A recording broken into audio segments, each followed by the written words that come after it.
Welcome back to All the Smoke Baseball. See why it's been a fun day. It's been a we great got day. some work in, and we got to get to finish with one of the greatest of all time. Of all time. I've been looking forward to diving on this one. 12-time All-Star, 7-time Gold Glove, Hall of Famer, 3,000 hits, top 20 in RBIs, one of the best athletes. I can't wait to get into that of all time. Welcome to the show, Dave Winfield. Appreciate it. Thank you. Good to see you guys. You have a new book coming out. I do. It'll come out in September. This the cover right here? There it is. Touching all the bases.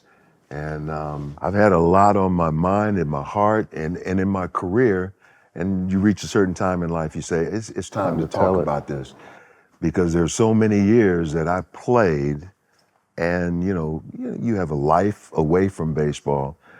And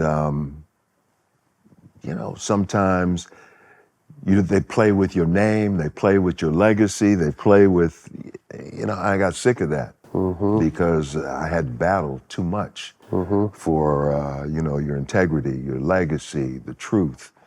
And you can't fight it every day sometimes, so you step back.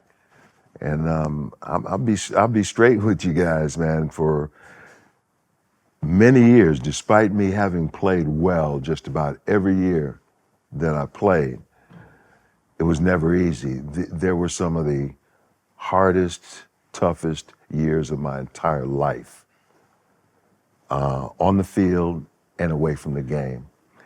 I could pick 15 years almost in a row that were horrible, terrible. And I do elaborate, open up on a lot of these things in the book.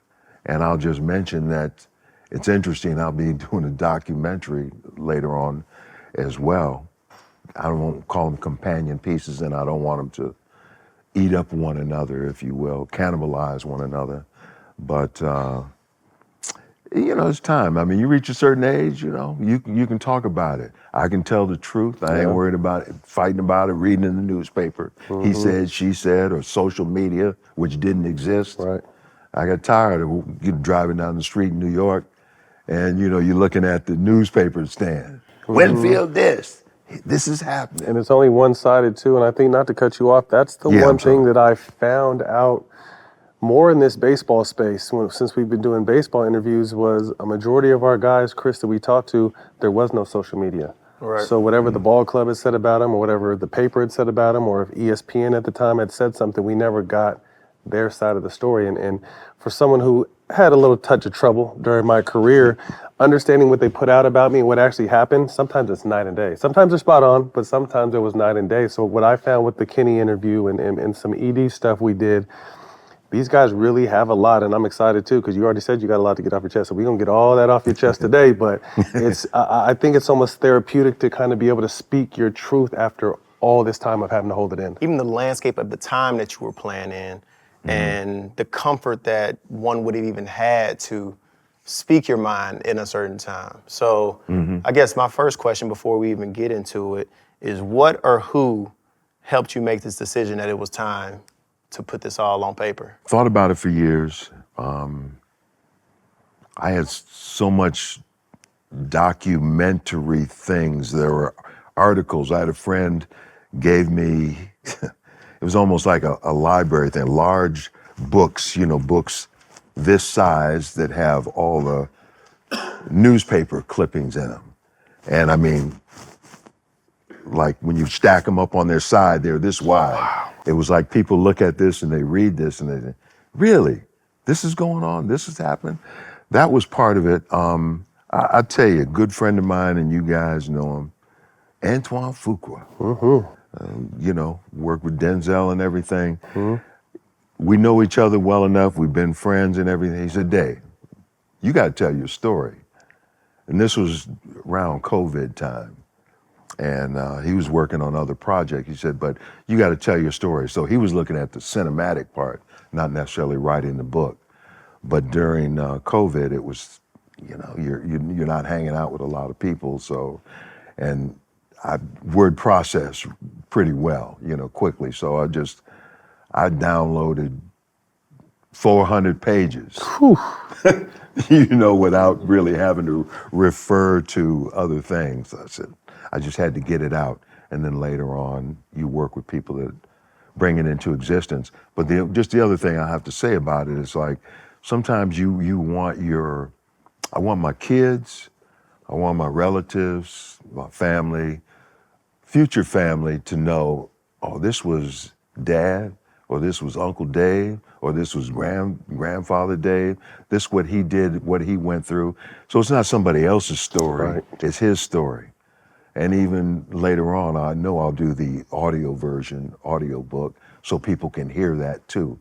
And I just know friends who have done that. They say, oh, I want to hear your real authentic voice, what you were thinking, what you were saying. So I think it's important to document your truth going forward, especially in a time where people try to erase history. I love that. And thinking about, we're going to start in the beginning when you first entered the game. And you being outspoken at this point, it reminds me of somebody else that has been outspoken for a long time, and that's Reggie Jackson. You coming in the league, Reggie Jackson, Joe Morgan, Lou Brock, those were the black faces, the superstars of the game as you came in. Who were the guys that you idolized that really drew you to baseball? Who were the players you looked up to? Well, understand, I grew up in the 50s and 60s. There, we didn't have cable TV. We barely had a television, to watch sports. But the key people, Willie Mays, got a chance to play against him. Hank Aaron, Frank Robinson, folks like that. And when I got to the big leagues, whether it was spring training or whatever, in my first year, I appreciate these guys, Dusty Baker, we're contemporaries, Bob Watson. I mean, they don't have to be the biggest names out there, but they were intelligent, they were good players, they pull you to the side. I remember even Dick Allen pulling me over. He said, he saw me hit the first time. He said, young man, I like the way you play the game. He said, save your money and get you some real estate. Did you do it? Oh, yeah. But we couldn't do much back then because I tell you, the times are so different. You hear young bloods talking about, I would have done this, I would have done. No, you wouldn't. Because you can't imagine a time when rookie salary was $15,000. That wasn't your meal money going on a road trip. You're a rookie, you make $15,000. The average player was making 35. Top was people like Dick Allen and maybe Hank Aaron or somebody at the end, 125, 150. They can't imagine a time there was no free agency.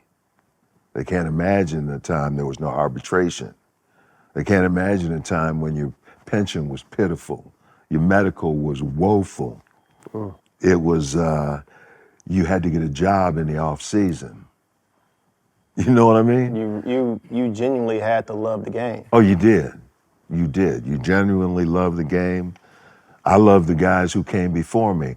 I was a little bit of a historian, hear about the Negro Leagues, but until I met Buck O'Neil, and that's a whole story in itself, and so many guys in the Negro Leagues, I went out on a limb and did a lot for them because I wanted to see them get their due, smell the roses while they're alive, make people respect them while they were alive.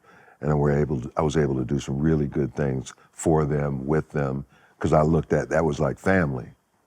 They preceded me, they went through a lot, and then I was able to take it to the next level. When I talked to my parents, I didn't know either one of my grandfathers. They passed away when I was young, but as I talked to my parents, and they tell me stories about my grandparents and how much especially my grandfathers, how much they loved the game of baseball. Like, baseball was a game that black men played on a regular basis, and it was represented in the major leagues. You saw a lot of black players in the major leagues. Almost 25% of the league was black. And then you get into the 70s, between 73 and 76, you see this dramatic decline of the black baseball player. You were playing here at the time. What did you notice going on around the league, and what do you think were the causes that we saw this decline happening? And was it obvious as it was happening? Actually, I wrote a book on this. I was working with the Padres as an advisor at the time, and people used to tell me, people of color, man, I want to play baseball, because they started hearing about the money in the game. I said, how old are you? 27. I said, man, you got to try not. I had to tell him, yeah, you're too late, man, to jump in. The world evolved. And I'm going to tell you, Matt, nowadays people look at a black kid, normally they're thinking about, I want to play basketball. They want to play basketball because of what Irvin and Kobe and Bird and a lot of people like. But when Bill Russell was winning 10, 12 championships, people didn't care about basketball. They said, no, I don't care. They didn't. Basketball wasn't big. Football, you got to think about this. Even when they had the first Super Bowl, they didn't even think that would succeed. Baseball was the sport in America. It's hard again once for people to believe or understand that. They thought the first Super Bowl would be an abject failure. So whoever was leading the way, they should have fired them. Because that's the biggest sports day of the year. But America began to change. Now you're in a period of time, and it's happened for the last 30, 40 years. It's been going in this direction where, there are other options to play professional sports, to have fun, to enjoy, even tennis.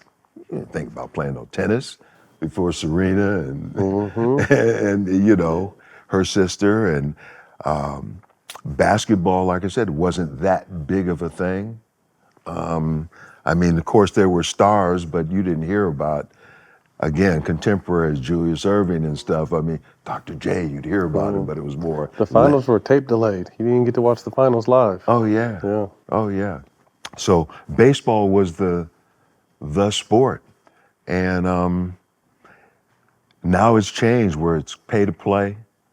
That whole youth baseball, the youth baseball business, I think they estimate it's probably about 30 billion. Mm-hmm. When I started in Major League Baseball, all the Major League Baseball teams were probably valued at 2.5 billion. Collectively. Yeah, you could buy the New York Yankees for 10 million in '73. For 10 million. Now we're sitting here, man. If we, we could put which team you want? Which team you want to get, Chris? But it just evolved. And then when you talk about pay to play, kids of color, you can't pay for training, travel, Equipment, parents taking off work to go to your tournament. Pay to play is really, that's one of the bigger things. And then just the interest in other sports. You can't blink. You can't take it for granted that you're going to be number one sport forever. Like I said, football got hot. Basketball got hot. And baseball kind of sat on its haunches for a while, and kids of color quit playing. They had the academies in Dominican and everything else. And kids go to sleep, their pillow is a glove. It's either play baseball or go cut some sugar cane, what you want to do. Yeah. So it's been an evolution. I called it, in the book I wrote called Dropping the Ball. Back in like 2008, I talked about a lot of these things and estimated what it was going to be like. I know what it was like for Jackie Robinson to be the first. And I had part of a chapter about what's it going to be like for that kid that may be the last. So, but you could look it up, Dropping the Ball. I wrote that back in 2008. What was life like off the field in the 70s for a black baseball superstar? It's a good question. One perspective on this, and it's funny, today I can look at, there are so many people of color who are involved in other aspects of the game where they weren't before. There was maybe one black agent. I'm sure there were no black money managers, I never ran it, or CEOs of their company. There were no billionaires. There were no millionaires. They didn't own pieces of teams like they do today. Didn't exist. And I kid with some of my friends who were, founders and different things.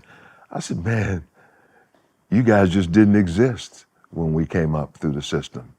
I'm glad to see you here. I'm happy for all the guys who can benefit and people, a diverse group of people that can participate in this industry. I would say that that's a big difference. But as players, that people of color many times, I can say it, very skilled, passionate about how they play the game. We play it in a unique way. The guys were the fastest, hit the most home runs. The two people that were on my wall even through college, as a hitter, one was Willie McCovey. Fortunately, we were teammates at one point in San Diego. Big stretch, because he'd walk up to home plate and the pitchers would look and he'd just tap home plate and you could see the pitcher. Here come Big Mac. And he was one, and on the other was Bob Gibson. I envisioned myself being Bob Gibson because in high school and everything, here's a man who had an ERA of 1.12 for a whole season. Got about 22 wins, about 19 complete games, stuff that people will never do. And he was a basketball player. He was athletic. And back in the day, they could knock you down. You're not just gonna get up there and dig in and there's plenty of stories that are true. Dude walk up there, try to dig in, tell umpire, take time, we gotta take time. And they said, don't do it, man. That's Bob Gibson, don't do it. And next thing you know, they're in the dirt. They're in the dirt. And if you played really well, you may get one in the shoulder, the collarbone, and helmet or whatever. A little too comfortable in the box. No. Nowadays, if they throw one next to you, don't do it again. Shoot, you can take your helmet off and say, come on now. Play without a helmet because they can't throw at you again. They're out of the game. So, there are a lot of differences in the game. I would still recommend anybody to play the sport. I love it. My brother and I played it. We played all the time. Play catch, switch hit, make up games off the stairs, off the church, play strikeout, home run derby. We make up games. Kids nowadays, if you told them to make up a game, I don't know how. There's no coach. I don't have 9 guys. First of all, they're not even going to go outside these days. Like, you got to get them off the video games and the electronics to go outside, which is insane. When we talk about the best athletes in Major League history, you have to be right up there at the top of the list. Obviously, Bo and Dion were able to play multiple sports, but you were drafted to 4 sports leagues in 1 year. Yeah. The Padres, the Atlanta Hawks, I don't know if they're Atlanta, the NBA Hawks, yeah, ABA Atlanta. Jazz, and then the NFL for your hometown, the Vikings. How does that happen? Well, it wouldn't happen today because they don't have 2 basketball leagues. But my last year of college was extremely good. And a lot of these things I'll cover in my book, documentary. The interesting part is I played basketball for the University of Minnesota. Only a freshman year, and I sat out. So I'm not interested in this. I'm going to play baseball. I ended up playing the last 2 years because you probably know him. You know his son, probably Bill Musselman, was the first coach of the Timberwolves. He was our coach at Minnesota. And there's whole stories about that where we missed our chance, I think, to make Minnesota a basketball powerhouse. We were still very good, but they didn't know how to put all the pieces together and keep them together where people, I think they would have put up with the snow and the sleet. I'm gonna go to Minnesota. If people want to go to Arkansas or Mississippi State or some places that are really out of the way, Minnesota was a good place to go. But I ended up having my senior year, just get to the point. We won the Big Ten in basketball. We won the junior year. Senior year, we tied, so we tied to win the Big Ten. They didn't let us have it outright, so another team went to the playoffs. But in baseball, I had an extremely good year. I was an MVP, what they call most outstanding player of the College World Series, as a pitcher and a hitter. And so I was the number 4 pick in the country. I said, who these other 3 dudes? But I had an extremely good year and played the basketball. And then the Vikings just looked at it and said, this big old dude, about 6'6", 230, can run, jump. Let's have him as a tight end. Man, it's so many athletes out there that when they were the best, I say this about LeBron, like if you take some of these crazy athletes and you introduce them to any sport as a kid, I think it ends up translating into a superior career than anybody else could have. Like we sit here interviewing right now and I'm looking at your stature and it's like, man, we could be talking to a NFL Hall of Famer, an NBA Hall of Famer, MLB Hall of Famer. Maybe boxing. Yeah, you just showed, but like what made you choose baseball? Because a lot of guys choose because they're just the best at something. But if you're good at everything, what makes you choose baseball over the other sports? I chose baseball because when I grew up, by the time I was 12 years old, people would say, what do you want to do? I want to be a professional baseball player. Shut up, you don't know what you're going to do. Yes, I do. I want to play baseball. And, all your buddies, they drop out for whatever reasons. And I just stuck with it, and I enjoyed it. We had good teams. I had a good coach for a number of years.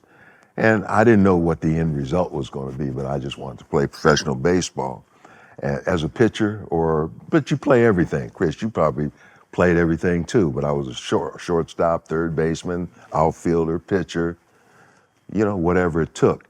So that was always my number one. And check this out. I didn't really like basketball. I never really played until, how about this? Before my junior year in high school, the brothers said, come on, man, we need someone else to play on the court. I said, man, I ain't it. Were you already 6'6" at that point? No, I was about I was thinking the same thing. I was about 6'2.5", 6'3", Okay. about 190 going into, And I said, nah. And then they talked me into it. And I played, and I was very raw, didn't know all the rules or anything like that. But I could always run faster, jump higher, and stronger than some of the people. And I remember I stumbled through first year. They said, come on, let's play that junior year in high school.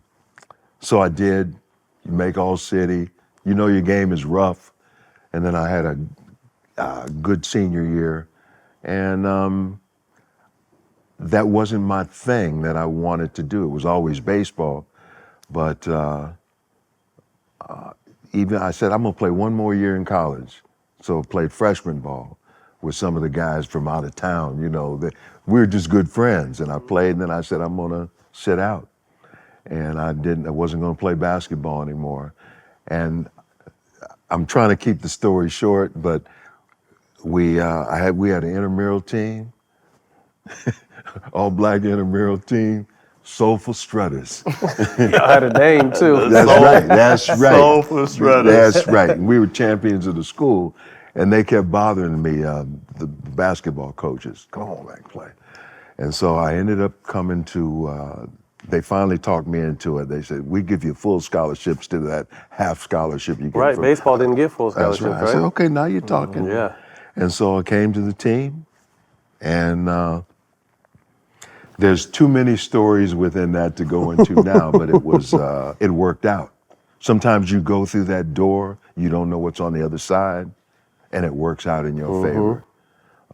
For me not it wasn't in my plan, and all of a sudden you end up being a starter for a team, Big Ten champion, Right. a couple of years in a row, and being drafted. And, when other guys came back, they said, man, they're looking for their job back. I said, no. I like this. We got 15,000 people watching our games instead of 300. Right. Well, you told him y'all can go be great at basketball. I'll go ahead and play baseball, and I'll let y'all have this basketball thing. That was my feeling, really. And you go off and get drafted, and something that we never see anymore. You get drafted and you go straight to the big leagues. No minor leagues. Yeah. Young guy. You walk into the clubhouse that first day. How were you received by your teammates? And what was the energy and the thoughts going through your mind as you're just like, I'm going straight to the big leagues? Well, first of all, I said that in my contract. They thought I was going to maybe go to AAA, AA. I said, no, man. I said either I'm going to big leagues or I'm going to play basketball. So you work with the cards that you have in your hand. I like that. No matter. And you better be him, though. You better be a player. Obviously, he was. But shoot, does let's say like, nah, if I have to go to minor leagues, I'm gonna go play in the NBA. Yeah. Like that's crazy to say. Yeah. would have been for Cotton Fitzsimmons down there in Atlanta. So but you get to the big leagues and you're in awe to a large degree. The stadium is huge down in San Diego. It's 330 down the line, 420 center, 17-foot high wall. And then you see the guys that I only imagined. It's like, I'm sure there are guys that when you got to the league, Chris, you said, man, I got to meet so-and-so. Same with you, Matt. I saw Dick Allen, man, hit balls. He hit them so far. I'm in left field. I had to come in to see how far in the second deck this was going to leave the stadium. Or when Willie Mays first hit me a fly ball in the outfield, I caught it, like it was nothing. I was kind of shaking. Willie Mays hit that ball. So I was, honest to God, I was in awe. Just one little quick story. Cito Gaston, who ended up being the manager up in Toronto, first black manager to win World Series and everything. We were on the same team. And he came up to me. He said, so you're the guy they've been talking about? I said, yeah, what do you mean? He said, Winfield. He said it kind of in a English accent, Winfield. He said,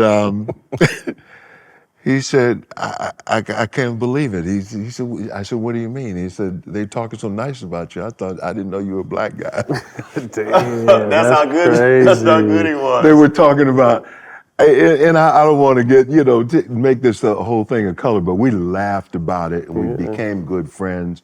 We ended up being roommates for a bit. And then 18 years later, he's the manager and I'm playing for his team. Crazy. Couldn't be any better. I couldn't have been happier to work with him. But I was in awe coming into the stadium and meeting all these guys, because it was still men against boys. They could pinpoint where they wanted their pitches. They were throwing pitches that I had never seen. There was a guy named Mike Marshall, played for the Dodgers. He was a relief pitcher. And you'll see, he set some records 2 years in a row. As a reliever, I think he one year about 94 relief appearances. And one I think might have been over 100. 94. Wow. He had a screwball where he'd throw the ball. I'd never seen this before. And I'm in the big leagues, you got to perform. Where he'd throw it and it had this rotation. And I remember I swung at it and I missed it and I didn't know where it went. And you don't want to step out of the batter's box, take your helmet off and scratch your head and say, man, what did he throw me? But there were things like that. But you had tough pitchers, Tom Seaver, Bob Gibson, Steve Carlton, J.R. Richard, big 6'8", 4'5" baseball in his hand. If he didn't have a stroke, he'd have been one of the all-time. Randy Johnson was a left-handed kind of replica of J.R. Richard. So I had a lot to learn. I'll tell you this, I came early, worked hard, shut my mouth. I'm not trying to be, making any claims. I wasn't doing the Muhammad Ali type thing. I'm going to do this, I'm going to do that now. And I appreciate and respect what he did. But like I said, I came early, stayed late. I always worked on how do I enhance my performance? Because there was no science to baseball back then. There was maybe one book that was published about hitting by Ted Williams. They didn't have all the science and technology on how to stretch and rest and manage your performance and get better. But I was always trying to find better ways to improve my performance. And I never really worked out with the other guys. Many times it's just the way it was. We weren't on the same schedule. We didn't have the same mindset.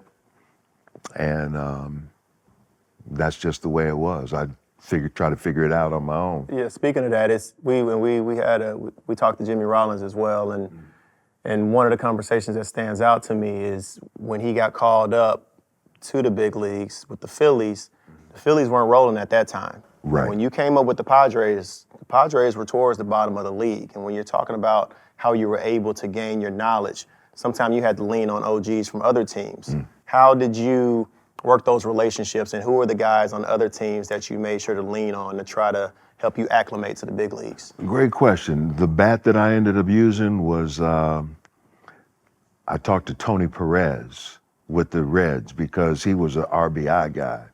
And out of the three things as a hitter, I wanted to be an RBI guy first, driving runs, because you get more runs, your team is winning, and you're valuable to your team. The number two was hit for average. And because if you're consistent, they couldn't get rid of me. It was more protective, and as well as trying to get better. And the last thing was home runs, but it was always like a line drive. There's more line drives that are hits. Let those line drive hits become home runs. But I just talked to guys on other teams, the mindset. I appreciated Bob Watson. There was Billy Williams with Chicago. Love him, man. And so you just try to find some friends, ask some questions, be around good people, the guys that I could see the guys that were not going to have a long career because they abused their body, their mind, and things like that. I said, nah, I'm going to try to make it without abusing myself. I'm going to see how far I can go by doing this thing correctly. This summer, nothing is off limits. Scary Movie is back, and the Wayans brothers are bringing the R-rated chaos comedy with them. Marlon Wayans, Shawn Wayans, and Anna Faris, and Regina Hall, hi Regina, are back in iconic roles, and they're facing a whole new wave of horror. Don't miss it. They're pushing boundaries, crossing lines. Yeah, everything is getting roasted. If you thought the trailer was wild, just wait. Everyone can use a laugh these days, so grab your friends and experience the comedy that's better with a crowd. Scary Movie, only in theaters, June 5th. 10 years, $23 million. At the time, it was the biggest contract in sports history. You obviously negotiated your way into just going straight to the big leagues. Did you negotiate that deal, or did you have some help? I had some help then. I had an agent. It's funny, now they have to really be certified. Could have just been a homeboy before. Yeah, Come represent me real quick. I'm about to go get some money. This dude, older businessman from Encino, he taught me a lot, but he couldn't be certified. He wouldn't be certified today. He just knew business. And after my first contract, I always wanted to be in the room when people were talking. It was my business. I'm going to be in the room. We talk strategy, what we're going to do. They're going to say this at this period of time. This is what you're going to ask for. Just a variety of things. There's too many things to go into right here, but you put it out there like you say it enough. There were many during my last year, it would have been in 1980, my last year with the Padres, we talk about it enough. People would say, well, what's this guy worth? San Diego was really, at the time, lowballing it, but they didn't have that much money in the organization. And I remember we put out there enough time, 10 years. See, I was the first with 10 years. Nobody else had done that. And then we were talking about whatever X millions go along with those 10 years. No trade, maybe own a piece of the team. You throw it out throw there. it out You don't, there. See if what you don't happens. talk about it, you can't visualize it. You're never gonna get it. So there were a wide range of things. So by the time, even though there were people, actually the team I ended up going to, Yankees, who was the loudest saying we're not going to do it? George Steinbrenner. Who paid it? George Steinbrenner. But off the heels of that, kind of began a feud between you guys for a handful of years. Can you break that down? Well, I won't go into all details because I want y'all to buy Read the the book. book. Yeah. However, Give us some cliff notes. within the first month of my being there, and there were about 3 different elements of business arrangements that we had: a contract, the foundation, and a marketing agreement we were going to work on. He basically told me to my face, he said, I'm not going to give you all your money, and if you don't like it, sue me. You're going to have to fight for that. Really. Told me that a couple of times. And so that's why many times you would read Winfield suing. I didn't enjoy that. I didn't look for it. I'm not the kind of guy that would bring it on himself. I'm your best asset. I'm going to be there every day bringing what this organization needs. And you're going to come at me like that? So we had to butt heads for a long time. So that was really a beginning of, I don't know, I'm going to tell you, a decade of the worst years of my playing career. You can't tell by the performance because you can't come in every day and saying what you feel, what you think, what's going on. But there are some things you'd say, you'd stutter. You can't imagine what was going on. And so that's part of it. I like to bring you, I'm going to bring people in. You can be the fly on the wall. You can be sitting in the room listening to exact conversations that we had. But we had to, I'll say this, and people, it's hard for them to believe. One of the best things that happened for my career is when I left New York. Because while they're trying to extinguish a career, I had 6 more years left to go. And if I didn't get those 6 years with 4 teams and be comeback player of the year, get 3,000 hits, win a championship, and be on a path to Hall of Fame, if I wouldn't have escaped, if I would have let them bend, break, twist, destroy me, give up, if it would have driven me to drugs or different kind of anguish or something, No people telling. go postal on stuff, From the stories I've read, you talking about bending and breaking. Tactics were used that I hadn't seen in professional sports towards you to try to break you. Do you get into those things? Anything you want to preview a little bit? No, I won't go into all of this now, but it was illegal, improper, and I had to live with it every day. And it's not just me, then it's my family, and I'm trying to perform to the best of my ability. We're given this God-given ability, a short period of time in life. And when somebody's intentionally standing in the way, trying to prevent you from becoming all you can become, there's a lot of ways you could combat that. Some people quit, oh, it's too hard, or this is terrible. What am I gonna do? Oh, woe is me. I'll just say one tactic. I knew a lot of boxers. They were friends of mine, and every match is different. And sometimes I would just say that strategies and tactics I would rely on. Sometimes you have your offense, sometimes you have defense, and sometimes you have a counterpunch. Because you can't say the same thing every day. You can't do the same thing every day to combat something that's coming at you that's negative. And so I would use a boxer's strategy. You didn't know. Sometimes they think they got you. Oh, I'm gonna run him into the ground. Bam! You come back on it.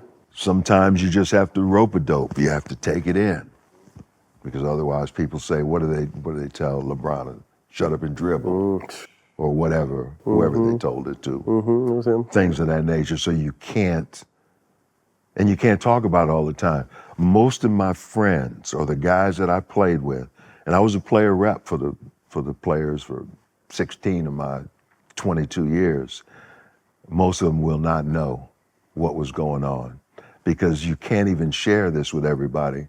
And I'll just say this about all the things that happened. When my career was over in '95, played 22 years, excuse me, played for 6 teams, both leagues, both coasts, both countries. And I ended up on a high note. It's like coming off a ski slope, played well, accomplished what I thought I could accomplish, good relationships with folks. And I remember coming out here, and this is very interesting. I only knew, my wife and I only knew a few people out here. I'll tell you, Urban Magic, knew him, I've known him 40 years. We were friends, and him and his wife, and there were a few other people, the doctor that, bringing our kids into this world and such. But there were very few people that we talked to about my career, because there was so much negative stuff going on. It's like when you meet someone new. Now, if we would have met, we'd say, they know I can go, I had a good career, good guy, charitable, all these, go where you want to go, do what you want to do, dress fly, whatever. But I didn't talk about all the things that happened to me, because otherwise you do that all the time and people just say, Yeah. oh, here comes Dave, man. He got another sad story. I don't want to hear all that stuff. So I buried it. I didn't talk about it because I didn't want people looking at me. So we touched on this at the very beginning, and obviously mental health wasn't something that was discussed back then, but obviously with the way that Steinbrenner approached things, above board, below board, verbally criticizing you for things in the public, how did you get through that as a man, still perform, and then still be the husband and father you needed to be at that time? There's no one way or one thing, but I have faith in God. If I didn't believe in a higher power and a higher being and have my faith, I probably would have broken down. I think that's number one. There are other things. People ask me that question, and I wrote an ebook years ago, and there are 40 Reasons for Strength was one of the chapters. There were just different things that I'd rely on at different times that would help bring me through these tough times. And so again, not one thing. And I'm glad I stayed strong. I mean, because they were coming at me from every angle. All angles. And I'm going to tell you, it was an interesting part. When you're one of the first out there, they know you're making that money. They know you. Hey, everybody's coming at me. Nowadays, guys, average player, making 5, 10, 15, 20. Yeah, average players, but you may not know who they are. Right. But they knew who I was. Especially and so in I New was York. at Target so many times, after a while, let me just low key, man. I don't have to be out there. Stay out the way. Yeah. How therapeutic was being able to finally kind of give it all? Like you said, you didn't want to share too much because you didn't want to be the guy that came around every time you had some bad news, but how therapeutic and tough was it to kind of have to relive this and put it out on paper and be vulnerable enough to share some of your, big, strong, tough, could have been pro in several sports, but to be vulnerable and share these kind of stories that are so close to your heart? At my age, I don't have to go into it. They can read about all that, but it wasn't that hard because so much of this stuff is collected, it's there. Everybody think and this is interesting. Some people in the publishing industry say, Dave, we know your story and blah, blah, blah. And I'm thinking about, you don't know nothing. Shit, right. I didn't tell you. You know what was talked Yeah. about a long You time haven't heard ago. it from me. Yeah, so it wasn't hard for me to share this information, and I want to. I think it's important because it's going to be educational, motivational to a number of people, and I'm glad I can share it. It's fascinating to me to hear your story, and then you just go to the stats, pull up Baseball Reference, and you look at these years in New York, Incredible. and you're talking about incredible careers. That's part of the reason you're a Hall of Famer. 100 RBIs. And you talk about after Reggie leaves, multiple All-Star games, 4 Gold Gloves, going through the batting title race in, '84 with Mattingly. Like, share some of the good memories that you have from New York. Because when I talk to New York fans, everybody loved Dave Winfield. So if you could share the batting title race with Mattingly, what you remember from that. At what point you realized you were a superstar, and some of the good times that you remember in New York. Those 9+ years that I was there wasn't one day that I felt the organization was on my side, trying to help me, promote me, move me forward. And not just Don Mattingly and I'll get into that, but you got to go to work every day, a toxic work environment. I mean, now they talk about that. They didn't used to talk about just like mental health issues, toxic work environment. It was every day. Every day I knew there was something that I was going to have to battle that had nothing to do with me hitting the slider on 3-2 with men on base. And so the guys I played with, we were friends. Don Baylor was a great guy. We were teammates, great leader. Rest in peace. Charitable, everything else. Rickey, Henderson, coming in. I loved playing alongside Rickey, you know. He and Kirby Puckett were like 2 of the best guys that I ever played with, because you come to work, man, and you know it's a good day just to be in the same room, same field, talk stuff, and enjoy. By the time I got to New York, I knew I could play. I said, they just don't know me. I'm playing in San Diego, and we were at the bottom. We're last place teams. I mean, it's tough playing for a team that loses 100 games every year. And the only way you go to the playoffs is if you won your division. There are only 4 teams going to playoffs. It wasn't this Wild situation card now. So if you're in 5th place, You're out. you're a long way from even sniffing a playoff. And after a while, no matter how good you are, no matter how much money you make, you say, oh man, I gotta go somewhere where I got a chance while I have ability left. So when I went to New York, I knew I could play.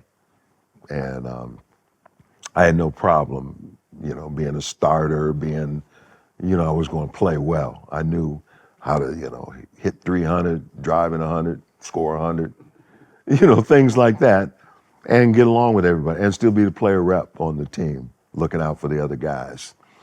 Mattingly and I don't have to go into the whole story, but every day, I mean, this is like 1984, and the team was going nowhere, but both of us were knocking the cover off the ball.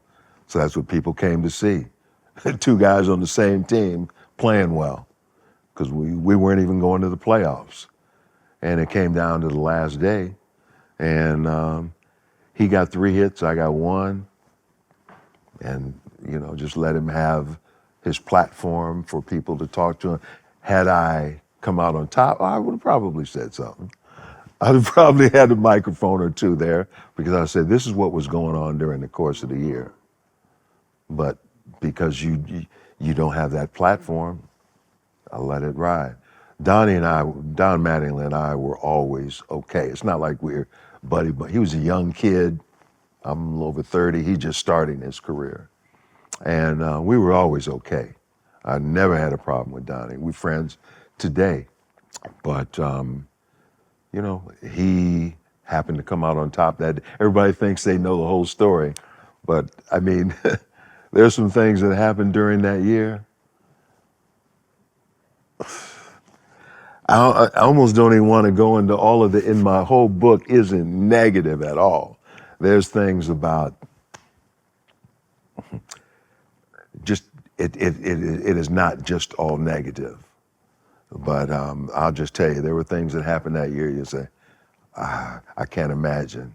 That's unbelievable. I mean, we talked to Dave Stewart earlier today, and he said how important it is to have a clear mind and paraphrase it, and to be able to play your best. And obviously, with all the stuff that was going on, you're still putting up Hall of Fame numbers. You're still in the race for the batting title. So imagine having a clear mind and an organization to support you on that platform, what the numbers could have been and what, the record books could reflect. So, I definitely commend you for being able, because I could still tell by the way you talk that obviously it's something that still hurts and something that's still in your heart. I'll just say this. People ask me, how did you make it through this? How I made it through it was one thing. And some people think that, well, because someone was agitating you and putting you up against the wall, maybe you played better against the... No. I just simply say that everyone can perform better if they are supported. Period. A pat on the back. Never, that never happened. And so the only wonder I have is, I wonder how much better I would have been if I would have ever Some been kind supported. Of support. And when you never have it. Yeah, it's unfortunate. So that's the best way I can position that. Well, thank you for sharing that. We definitely appreciate that. Let's fast forward to the Blue Jays. You signed with Toronto as a free agent in '91 at 40, still hitting 100 RBIs, finished fifth in the MVP voting.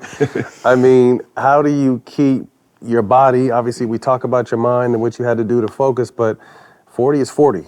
And you're at the top of, you're in the major leagues and still being able to do what you're doing at that age. It's like, what kind of shape did you have to be in, and was it really just a breath of fresh air to be able to move on? It was a number of things that were working in my favor. There was joy. Every time I came to the ballpark, there was joy. I was playing for a manager who was my friend, who at the start of the season, how about this, Chris? I told him, I said, Cito, look, they tried to DH me a little bit too much down in Anaheim. I said, I got a lot left. He kind of looked at me, and I said, if we go to the playoffs, I have to be able to play on the field. So he looked at me, and when he ended up letting me play, I played 156 games. Wow. At age 40. 27 in the field. So I was ready when it was time for playoffs. But I think even at that age, a combination of, there's a real science of taking care of yourself physically. I think there's also, there was some equipment and things that I did that were very helpful mentally, that, experimented with things just to, and it's nothing on anybody, but there were no drugs ever involved in my career, on, off the field, that type of stuff. But it was just joyful to be in a place that wanted me to be there, that wanted me to lead and interact with the players on the team, and that still let me play every day. Even though I DH'd, I was playing every day. So I was filled with joy. And we would get 40,000 people come in the stadium. Toronto, they had some great fans. I'm telling you. You saw a little bit last year when they played the Dodgers. They show up. But that's the way it was. We'd get 40,000. We were the first ones to get 4 million fans. Dodgers have, I think they've reached that now. But they were the first up there. So I don't know, I kind of got off track there, but essentially, playing for Cito, a friend of mine, we were teammates 18 years before in San Diego. And I said, Cito, you got to let me play when we get to the World Series, man. He just kind of looked at me side. He said, come on, man, you're going to be 40 years old. I said, I got it. I still got it. And so he let me do it. So I set the record that year for RBIs for guys over 40. Drove in 108. I'd be interested to see what the next closest up to age 40 was. 108 you drove, man. I'm sure you're probably 50 RBIs ahead of someone that age. Yeah. Well, next year, Paul Molitor came and he benefited from a lot of the things, and I had to go to another team. So that was, all I can say is that was interesting. I got kind of off track there. Yeah, for a no, it was second. just, I mean, we were going to touch on, the World Series where you were able to hit pretty much the game clinching double, and nearly 20 years after you started, you finally get that ring. Yeah, you know something? When you grow up, how you finish a day of practice, it's like you getting ready to walk out of the gym, you hit that shot, game on the line, whatever. That's what you always dream about. I got a chance to do that in 1992, because Padres, we never went to the playoffs or World Series. Yankees, we did one, and I didn't do well, but it wasn't because of just I'm overwhelmed. Sometimes It's baseball. Yeah, it works. And it's a small sample size. Yeah, so Toronto, I was just able to put it together, and so I've experienced everything. The highs of the game, the lows of the low, but I think I fulfilled my destiny, Definitely. accomplished what I set out to do, enjoyed. It was late in the career, but it took a long time before I really found the real enjoyment. San Diego was good because I went right to the big leagues. Very few people do that and learn how to make it happen. And then, New York, it was like every day I came to work, you got to fight.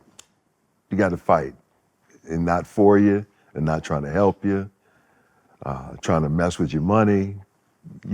I go on and on. It wasn't good. Did you find a safe space in New York, whether it be some fans, whether it be some teammates, was it your wife, family, whether it's like a kind of just where you were able to find some joy during that journey? Small group of people. Okay. Family, friends. Even then I was like the player representative for the guys, for the union. So I'm making sure everybody else is right. So you're still looking out for everyone even though they're shitting on you. Oh, yeah. Yeah, so it was, all I can say, difficult. Yeah. And you can't complain or moan about it. Most people didn't know what was going on. As we're going through your story, I feel like we've gotten a good snippet of each stage of your career, and ending at that Game 6 double. Understanding you played a little after that, but the Game 6 double, after the stuff that you went through, you're standing on second base right there.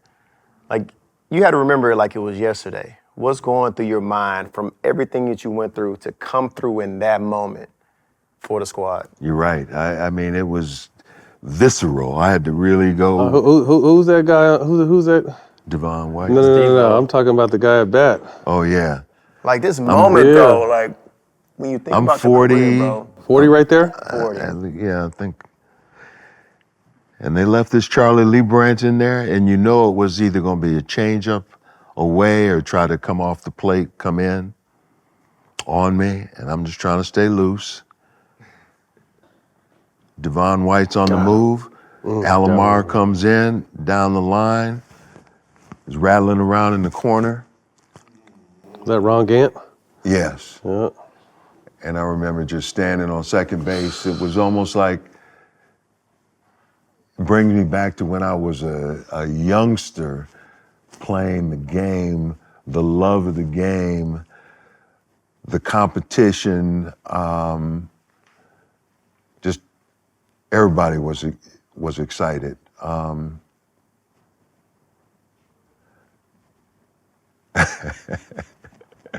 And so,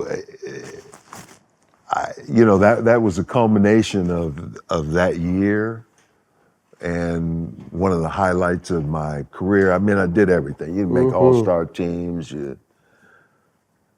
all kinds of things, but you don't get to the World Series often. First World Series, Yankees, we lost to the Dodgers. We lost 4 games to 2. It didn't work out. And then, so I'm how many years into by 81? I'm 8 years in, doesn't work out. So it took me all the way to 1992 to get to the next opportunity. You just hope for that opportunity and to do your thing. You don't have to be the star. I was always like a a team guy. It's not like I got to be the star or whatever the case may be.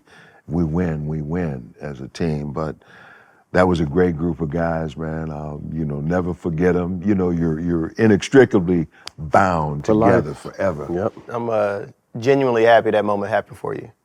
Like genuinely happy to see all that come to culmination. Like it's a beautiful thing, and especially all that you gave back to the game. You're talking about your years. I mean, we've been sitting here talking. You talked about your role with the union as a player, as the player rep for years. After you retired, I know Dave Winfield, because of other than this game, I would always see you in the clubhouse as an advocate with the PA. So seeing you would come in and you talk to us and you fought for players' rights. What's the one thing that you're most proud of with your relationship with the PA and what you were able to fight for and advocate for? It's a great question. What it comes down to, sports is a big business. You have to have representation. I remember when I started in 73 was my first year. Minimum salary was $15,000. Average $35,000. Top guys, maybe Dick Allen, and those guys maybe make $150. No multi-year contracts, no free agency, no arbitration. Medical was pitiful, dental woeful. It was, you hoped you played a long time and your pension, you had to be, 65 to start collecting. So you're gonna be out of the game 20, 30 years before you could start collecting a pension or anything. So I just remember going through the days of collective bargaining with Marvin Miller, Don Fear, all those guys, when basically baseball just, we like it the way it is. We ain't giving you nothing. And so without that group of men standing up for the rest of the players, they weren't even all going to benefit from this. Whatever you accomplished, your career was short, 4.5 years, maybe. So it was like you were doing this for not only yourself, but the guys in the future. Mm-hmm. And I'm proud to have been a part of that connection to be able to accomplish something. Like I say, go from minimum salary, $15,000 to, I'd have to see what it is now. That minimum's a pretty penny. Yes, it's up there. But all the other sports followed suit. Baseball was in the lead. And I'm glad to have worked with a guy like Marvin Miller, Dick Moss, Don Fear, all the way up to Tony Clark, and there was Michael Weiner, and so you sit with them and you just see what baseball is made of. And had we not stuck together, the industry wouldn't have changed. Not only our industry, but Most. Basketball, football. And I'm glad to have been a part of that. And so I always just kind of passed it on. You would see me come by with the union and spring training and different times, collective bargaining, and I'm always pulling someone to the side and saying, look, understand where you came from, what you're made of, what other people have been through before you. It was just laid out there like that for you. So I feel good about that, to be able to have transferred some of that knowledge and wisdom, and for a person to stand up for their rights. Yeah, but players have to hear that so they understand. Yeah. Like you're saying, there's a lot of guys who don't understand. So you need to understand the stories that came before you to why, I'm able to make what I made, and then players now are able to make what they make. But, you've always been a trailblazer. You talked about you being the first one with the 10-year deal, the record-setting contracts, but still made it a priority to want to give back. Everybody wasn't doing this. You're the first active player, we checked this, to establish a 501c3. And that is fascinating. That's something I just learned yesterday with you. Why was that important to you? Who even led you down that path? Because nobody was doing it. What made you want to go out there and use your funds and your influence like that? I think it's the way I grew up, the community. I'm from St. Paul, Minnesota. And it was a pretty tight-knit community. You knew everybody. You know the doctor, the black doctor, or the police chief or whatever. You knew everybody. I don't know what motivated my family was close. I didn't want to get. I want to come back to the track. You asked me. I want to be specific. I don't want to go off too many tangents. But what was the question, Chris? The question is, what made you feel the need to establish something to give back when that was not the norm for anybody else in the game? I won't say visionary at all, but I will say that growing up, I had a larger extended family. People did for one another. St. Paul, Minnesota just happened to be one of those places that they kind of looked out for one another. I thought that if I succeeded, and I had a group of friends, my brother and a lot of close friends back there, I said, man, if I do well enough, we're going to start a scholarship back here in St. Paul. So we put together Winfield Awards where we would honor these kids that did very well, sports, health, and education. They did well in school and went on, so we'd give them some money to head off to college and honor them in the community. And this coming year will be the 50th year we've done that. Wow. It's not, there are bigger dinners and stuff. My folks said, no, they don't want to get too big, it's just, this is what we can handle. But there are a lot of people that we've sent off to college and given them support, and that's what I was all about. So it was kind of normal from where I'm from, but no one had done it before me. So sometimes you just happen to be the first and you do it best. And then when I went to San Diego, made enough money, we did they call Winfield Pavilion, where you'd have a section of the stands. Oh, nice, okay.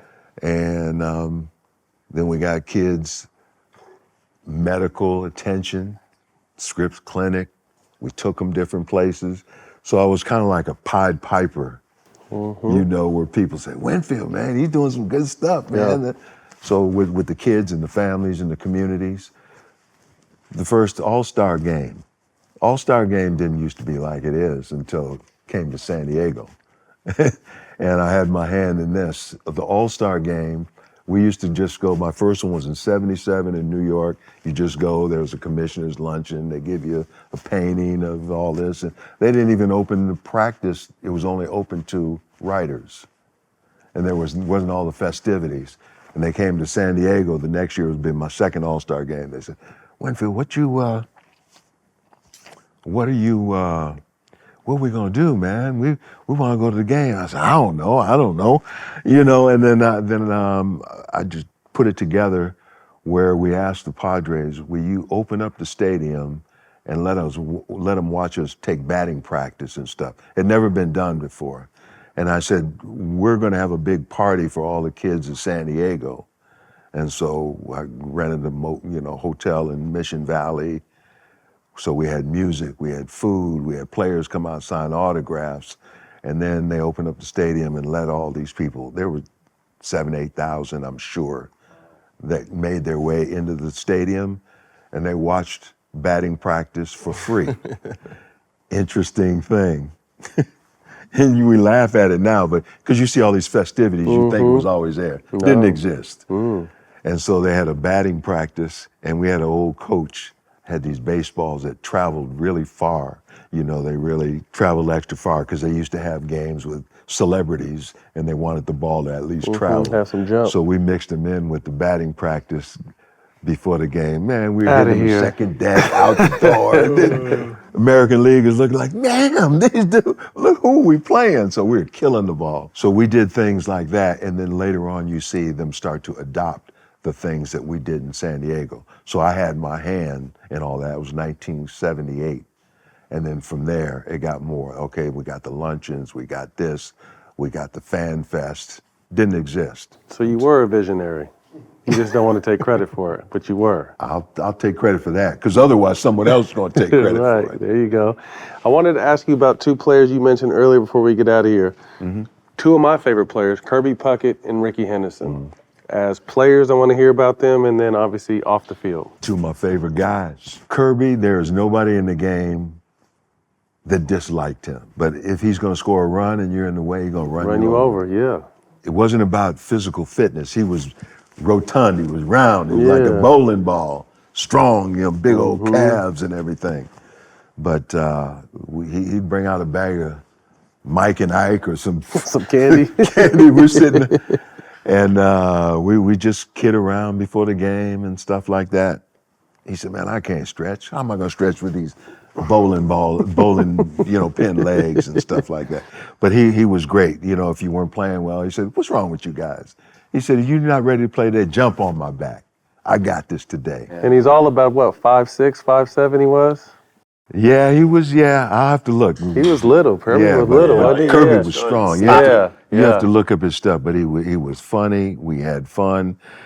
And I'll give him credit for it. When I got older in the game and I'm playing in Minnesota, and let me hit Rickey first and then I'll come back to Kirby. But Rickey was just a lot of fun. One of the best players ever, one of the best teammates. When you can steal 100 and something bases, he'd hit that ball in the park. Pop his collar, Pop his collar. We just had a great time together. And we miss him. Both of them gone too early. But yeah, Rickey was fun to watch, fun to play with. There's too many stories to go into. But like I said, Kirby, when I was in Minnesota, now I'm 40 years old and, off day, man, I'm trying to get some rest, man. I'm trying to get massaged, the steam, all these. No, man, we're going fishing tomorrow. I said, okay, man, what time we leave? Noon, I'll be by at 5 or whatever. So Minnesota has a lot of lakes and stuff. So they come and get me and we just have a great day fishing. After we had breakfast and he's eating double cheeseburgers and stuff. I'm trying to eat some oatmeal and something, Yeah, Kirby. Healthy. But, and then he'd have his buddies. We'd go out on that lake, catch fish, have some beers, cut those fish up, and just have a good time. If you could go to the ballpark, go to work, and be happy each day, and you're around people that you want to be around, definitely. Kirby. One of those people, top of the list. Beautiful. I love it. All right, quick hitters. First thing to come to mind, let us know your favorite ballpark to play in. I'd have to look at the numbers. Aesthetically. I enjoyed Toronto. Okay. I don't like the turf at all, but it just worked out well. The fans, everything else. And Atlanta, the old Atlanta Stadium, the ball used to travel. So, you hit one. Oh, I got jammed a little bit. Oh, it went out of the park. I love this place. Worst ballpark. There were some tacky ballparks when I started. There was, if I think back, Montreal had a Jerry Park. It was a park where, I guess, their fairs, they'd have, I don't know, run animals around. Before the dome. Yeah, before the dome. We're going to look that one up. Sounds horrible. Jerry Park. Jerry Park. Yeah, that was, the sun would reflect off of the metal stands and you're trying to see where the ball is and all of that. So everything changed. Spring training, I'm going to tell you, San Diego had the worst in the beginning because it was in Yuma, Arizona. Hot as can be. Nothing in Yuma, Arizona. I think they had a prison. And, exactly. It's still there. Is that? Same thing, yep. I don't know anybody in that one. but that was difficult.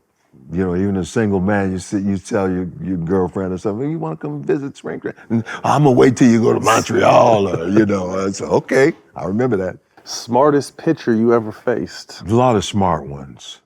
But the tough pitchers, I'm going to tell you, Tom Seaver was up there.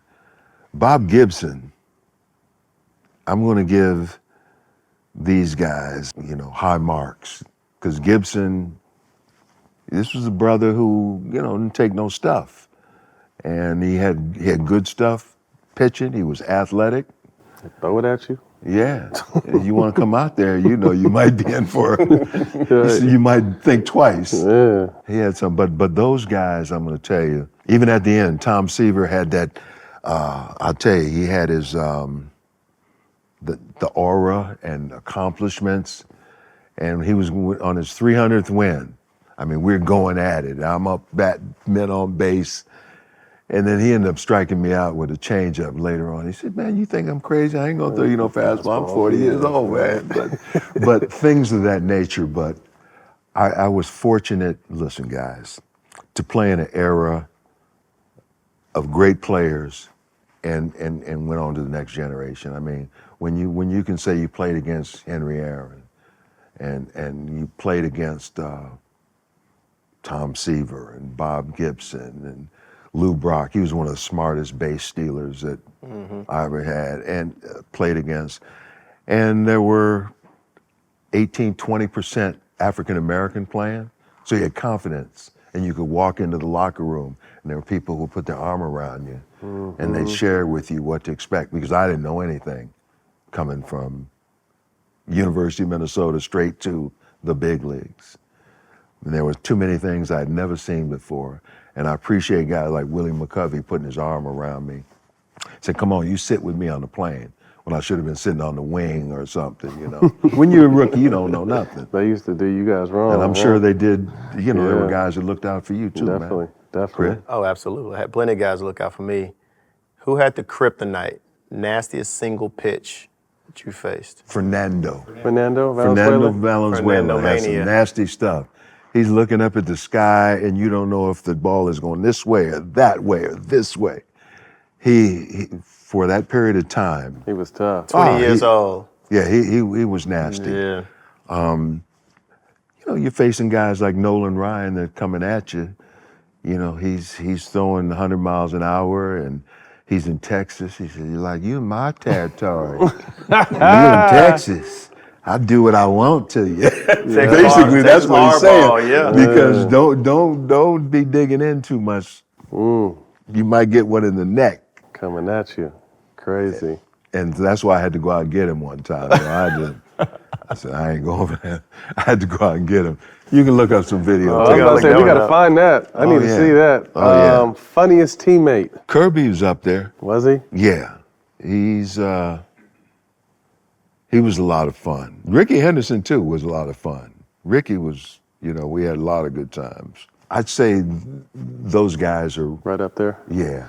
Two of my favorites. Not that you would need any assistance if this happened. Bench clearing brawl. You taking 3 with you. 3 boys with you to fight with you on your team. Past to present, played with them, played against them. What 3 guys are you taking? I'm gonna start with He said, Dave let me fix my shit real quick. You're talking to the baseball player. Yeah. Dave Parker, that's a good one. Yeah, you know, I go with Dave Parker because he was so solid. Nice guy, but you wouldn't want to be on Don Baylor. Groove, yeah. Groove was my hitting coach He was? with the Angels, yeah. Groove. I'd have to think of a third one. Willie McCovey had too many injuries I don't want to bring up.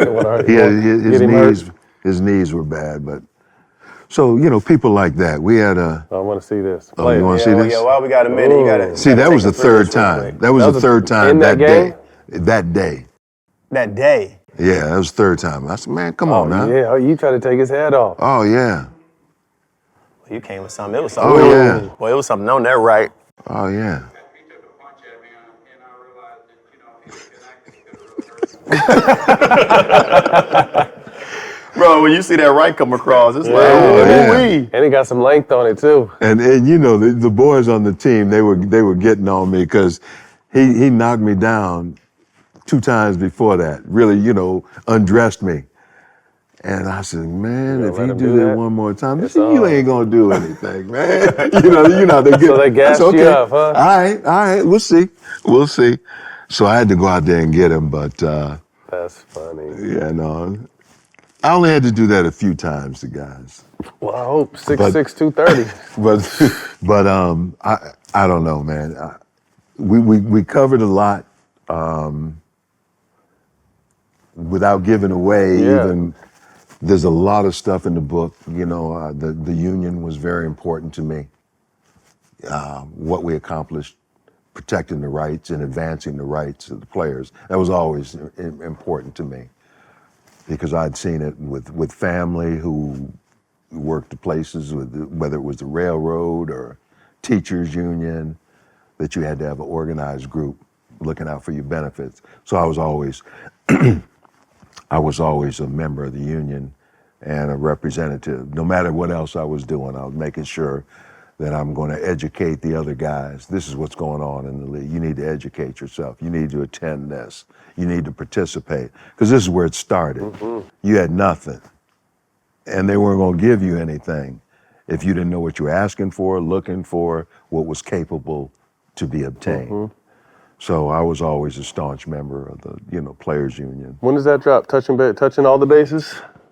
When does that drop? Still got about 5 months. So end of the year, towards the end of the year, fourth quarter? Pre-order it now. You pre-order now? Yeah. We got to order some copies. Please get on the audiobook, and it's got to be your voice. You got to take the time, use your voice for it, because when you speak, like just listen to you speak here, it makes it hit different. Yeah. No, I intend to. You have a career. I had my choice out of college, to be, the Vikings drafted me, the Padres, and Atlanta Hawks, and Utah Stars at the time. And so I had my choice. Baseball was always the thing that I wanted to play. My brother and I, played it since I was a kid. Every game, imaginary game off the wall, in the street, off the stairs, whatever the case may be. So I ended up doing what I wanted to do in life. I enjoyed the other things, and they brought out a lot in me, playing basketball, college basketball. Some of the guys, I don't know, Matt, you may have missed a couple of guys. There was Jim Brewer. He's out of Maywood. He's Doc's nephew. Dr. J's nephew? No, Doc. Doc Rivers? Oh, no, yeah. Oh, is he? Yeah. And we had a Ron Behagen playing. We had some guys that could play. Bill Musselman was the His son's a coach at SC now. But also keep in mind the ABA is stronger than the NBA at this point. The ABA, this is before the merger. So the ABA was actually the bigger league, or some would say the more competitive league than the NBA at the time, too. They had the style. You know, Julius Erving. Yep, Gervin, all those guys. Oh, yeah. Well, Dave, we appreciate you sitting down and sharing a little bit of your story with us. Definitely looking forward to the book. Make sure you guys get it. You can pre-order it now. Drops in September, October, around that time. Yeah. Well, thank you very much, man. Dave, I appreciate it. Appreciate you. Thank you. You guys. That was amazing. That's a wrap with the legendary Dave Winfield. You can catch us on All the Smoke Baseball. See you guys next week.